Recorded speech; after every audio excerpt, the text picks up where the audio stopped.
A distinção entre passado, presente e futuro é apenas uma ilusão teimosamente persistente. Albert Einstein. Eu acho que a arte inventa a realidade. Palavras mais bonitas. As que descrevem as coisas fundamentais. Verdades que só a ficção suporta. Invenção é uma coisa que serve para aumentar o mundo. Um amador e faço questão de continuar a ser amador. Verborragia. Filosofia, arte e cultura em Fast Forward. Sejam mais uma vez bem-vindos ao Verborragia, essa morada para os meus devaneios sobre arte, cultura, filosofia e sociedade na podosfera brasileira. O meu nome é Carlos Samartim e eu estarei com vocês pelos próximos minutos. Eu espero que as festas tenham sido no mínimo agradáveis, que vocês, meus caros ouvintes, estejam prontos para o ano que começa. O que vem aí é luta. Desde já, eu quero agradecer aos nossos apoiadores, porque são eles que tornam esse trabalho possível. Caso queira se juntar a eles, entre no endereço www.apoia.se/verborragia-podcast e apoie com o valor que achar justo. Por menos de um cafezinho por mês, você nos ajuda a crescer e a tornar todos os planos desse podcast uma realidade. Mas, caso você queira ajudar e não possa contribuir financeiramente, compartilhe nosso conteúdo, indique o podcast para os amigos, replique e comente nossos posts nas redes sociais e assim nos ajude a aumentar o nosso alcance. E, se você quiser fazer uma crítica, sugerir uma pauta ou simplesmente bater um papo, pode enviar um e-mail para verborragia@gmail.com ou nos procurar no Instagram, Facebook, Twitter. Por hoje, esses são os recados. Todos os links para as nossas redes sociais, para a nossa loja e nosso e-mail estão na descrição desse episódio. Sem mais delongas, muito obrigado pela paciência, feliz ano novo e vamos ao episódio.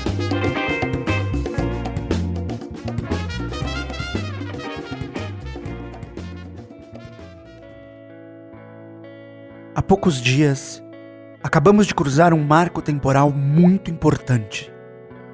Cruzamos a barreira de um ano que se encerra depois de 366 dias, já que acabamos de sair de um ano bissexto, e entramos há pouco em um ano novo que será preenchido por 365 outros dias, diferentes em absolutamente tudo, iguais em outra infinidade de coisas.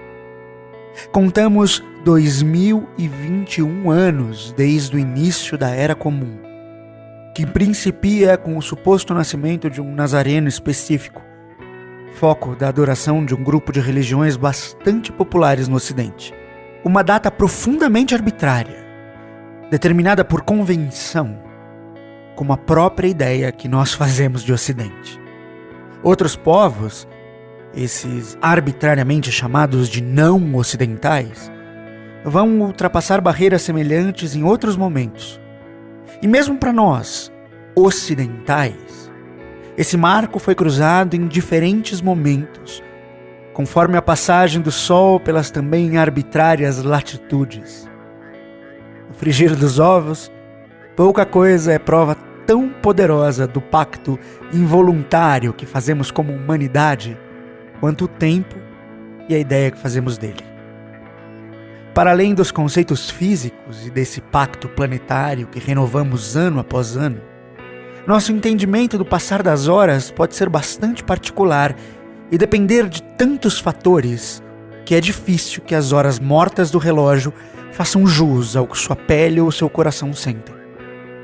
Para a maioria de nós, inclusive para mim, o tempo é uma correnteza sobrenatural que nos conduz, ora inquietantemente lento, ora assombrosamente rápido, sem se importar com nossa vontade, nos assaltando os desejos e nos deixando incapazes, sufocados por suas águas.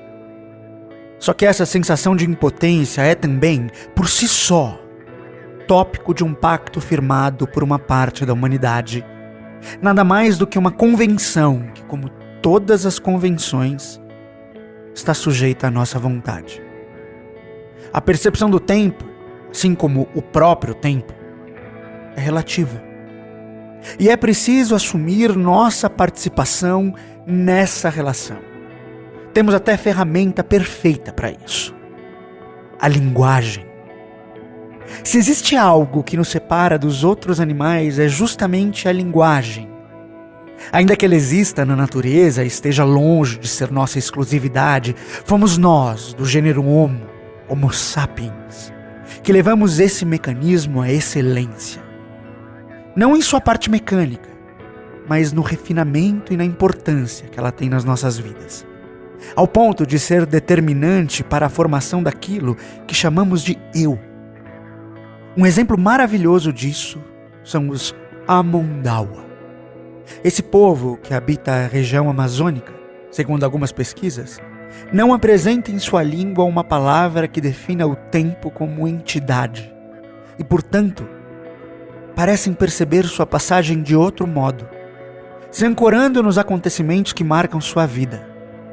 Sem horas, dias, semanas, meses ou anos, os Amondawa vivem surfando um fluxo de existência bastante particular, onde o nascer e morrer de um indivíduo impacta diretamente o correr da existência dos outros, onde até o mais banal dos fatos serve como referência para como sentem seu caminhar pela Terra. E eles não são os únicos. Já são muitos os estudos que demonstram uma ligação substancial entre nossa percepção do tempo e nossa língua, nossa cultura. E ela, a língua, como a cultura, é também um pacto. E é justamente esse tipo de conclusão científica que me faz pensar sobre nós e sobre como conduzimos nosso tempo, ou sobre como deixamos que ele nos conduza. Nosso contexto nos faz mergulhar no tempo das máquinas, dos labores infinitos, das bolsas de valores. Nosso tempo já não é nosso. É determinado pelo fazer do trabalho. Substituímos o contar dos dias pelo arrastar das cargas horárias. É o tempo do capital, é o tempo do dinheiro. É assim que nossa linguagem diz e nossa convenção aponta. Então, tudo aquilo que foge a essa lógica e apresenta outra proposta de transcorrer dos dias cai por terra ou é cooptado e transformado em meio de produção. O verso da poesia, o compasso da música, o ato do teatro, da fé, o tempo do sagrado, sempre dilatado, dá lugar ao horário de entrar e sair, dá lugar ao antes e depois do expediente. O tempo do comer, deglutir, digerir, fermentar, assar, dá lugar à pressa da hora do almoço, do pré-cozido, do pré-assado, processado, pronto para o consumo. O nascimento e a morte, marcos fundamentais, tão intimamente relacionados, dão lugar ao aniversário dos papéis coloridos e dos presentes, aos velórios e às memórias não vividas, ambos ausentes. O processo de aprender, do fundamentar e do dialogar, dá espaço à brutalidade das informações desconexas e borbulhantes das redes sociais, das notícias falsas, do pensar pré-digerido.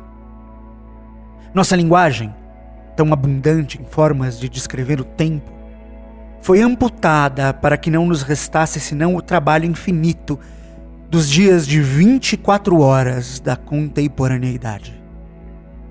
Se essa é a nossa convenção sobre o tempo, perdão, amigos, eu não sei quanto a vocês, mas eu gostaria de revê-la. Aproveitemos então.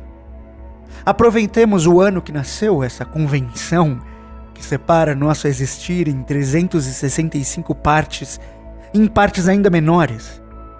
Iniciemos o processo de refazer nossas convenções sobre o tempo. Elas, diferente da sensação da passagem das horas tão individual, a convenção sobre como existimos e vemos o tempo é coletiva. e deve ser decidida coletivamente. E para inaugurar os novos tempos, e quem sabe um novo jeito de levar o tempo, segue o poema Os Relógios, de Mário Quintana. Segue.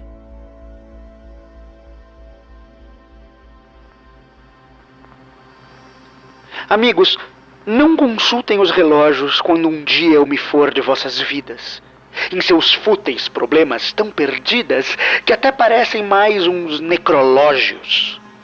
Porque o tempo é uma invenção da morte. Não conhece a vida, a verdadeira, em que basta um momento de poesia para nos dar a eternidade inteira. Inteira, sim, porque essa vida eterna, somente por si mesma dividida, não cabe a qual uma porção. E os anjos entreolham-se espantados quando alguém, ao voltar a si da vida, acaso lhes indague: que horas são? Muito obrigado por ouvir até aqui, camaradas. Nós voltamos. Curta e compartilhe para nos ajudar a alcançar um número cada vez maior de pessoas, mas é claro, e como sempre, só se vocês quiserem. É preciso estar atento e forte, amigos. É preciso se comprometer com o outro, amar o outro. Faça do seu tempo seu. Dê ouvidos à arte, à ciência e ao jornalismo comprometido e sério, porque são eles que vão nos manter vivos, informados e sãos. Com amor, até.